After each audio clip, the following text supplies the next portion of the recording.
कि आज दिन में प्रधानमंत्री जी ने preparedness for super cyclonic storm Amphan के लिए जो हमारी प्रिपेयर्डनेस है उसको रिव्यू किया है। तो मैं रिक्वेस्ट करूंगा डीजी एनडीआरएफ से कि वो इसके बारे में ब्रीफ करें मीडिया को। Thank you.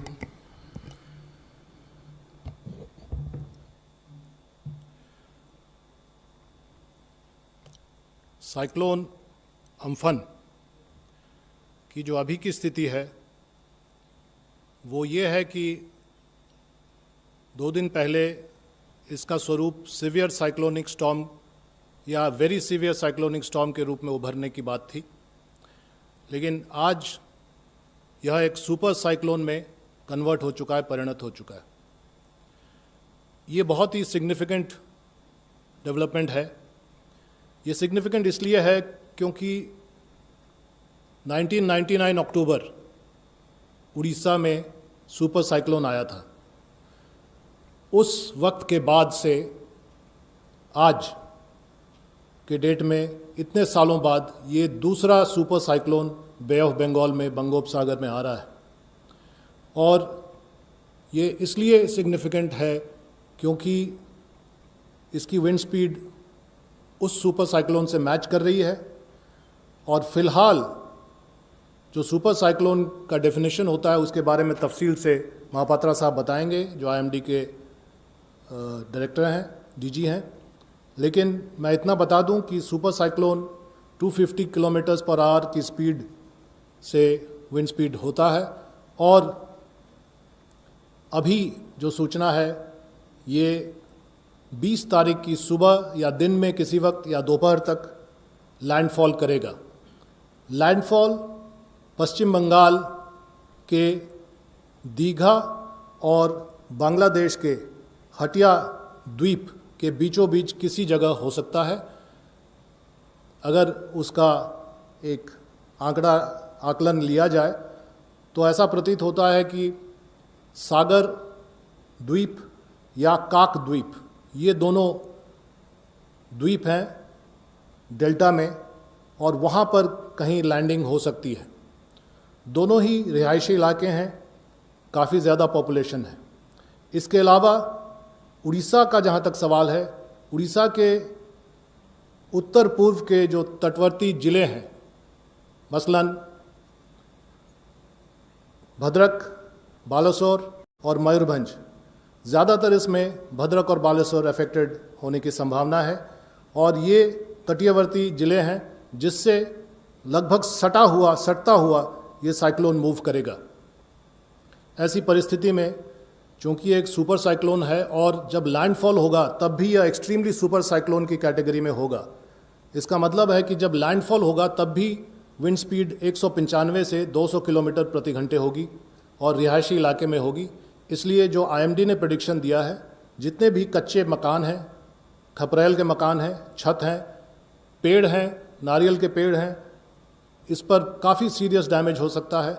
साथ ही साथ इलेक्ट्रिक पोल्स और टेलीकॉम पोल्स का भी सीरियस डैमेज हो सकता है। लाजमी है और ये समझ में आता है कि इस डैमेज के प्रोसेस में लोगों पर भी जान माल का खतरा है, खासकर गरीब लोगों पर जान माल का बहुत बड़ा खतरा है। इसलिए तैयारियां भी उसी के अनुरूप होने की ज़रूरत है।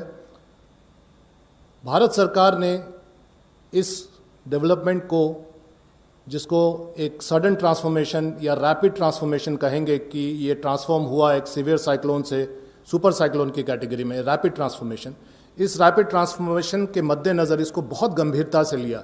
और आज एक ऐसा दिवस है, आपदा प्रबंधन में एक तारीख मानी जाएगी कि जो 3 जो बड़े इसमें प्लेटफॉर्म्स हैं, सबसे कारगर प्लेटफॉर्म होता है नेशनल क्राइसिस मैनेजमेंट कमेटी, जो एग्जीक्यूटिव प्लेटफॉर्म होता है, उसकी मीटिंग भी हुई कैबिनेट सेक्रेटरी महोदय के अध्यक्षता में। उसके पूर्व माननीय गृह मंत्री महोदय ने, भारत सरकार ने समीक्षा बैठक ली और अंततः माननीय प्रधानमंत्री ने स्वयं, उनकी यह भी हैसियत है कि वह NDMA national disaster management authority के चेयरपर्सन भी होते हैं, तो उन्होंने बैठक ली। तो आप इसी से समझ सकते हैं कि 3 बैठक सिलसिलेवार लिए गए, तो कितनी गंभीरता से भारत सरकार इस ट्रांसफॉर्मेशन को ले रहा है। और क्योंकि यह इतने सालों बाद, कई दशकों बाद पुनः सुपर साइक्लोन आ रहा है, इसको हम लोग कमतर नहीं आंकना चाहते हैं और पूरी तैयारी, मुकम्मल तैयारी करना चाहते हैं। और वही बात राज्य सरकारों को कहा गया है और यहाँ से ये भी उम्मीद की जा रही है कि राज्य सरकार उसी के अनुरूप सारी तैयारियां कर रहे हैं। इवैक्यूएशन की तैयारी के अनुरूप हो रही हैं, ऐसा हम लोग मानते हैं। मैं आपको प्रेजेंटेशन में केवल एक मैप दिखाना चाहूँगा, अगर आप मैप पर आ जाएं। ये जो मैप है ये आपको साइक्लोन का पाथ दिखा रहा है। आप देख रहे हैं कि लैंडफॉल जो है द्वीप के इलाके में हो रहा है, डेल्टा के इलाके में हो रहा है। वही सागर आइलैंड और हटिया आइलैंड के आसपास का इलाका है, जो कि पश्चिम बंगाल में रिहायशी इलाका है।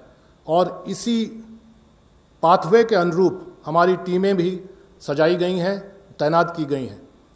अभी जब मैं आ रहा था तो 2 और टीमें लगाई गई हैं। तो इस तरह से अगर ये टीम के आकलन किया जाए एनडीआरएफ की टीमों का, तो पश्चिम बंगाल में कुल 19 टीमें तैनात की जा रही हैं और 4 टीमें स्टैंड बाय में रखी जा रही हैं, 19 और 4 पश्चिम बंगाल में।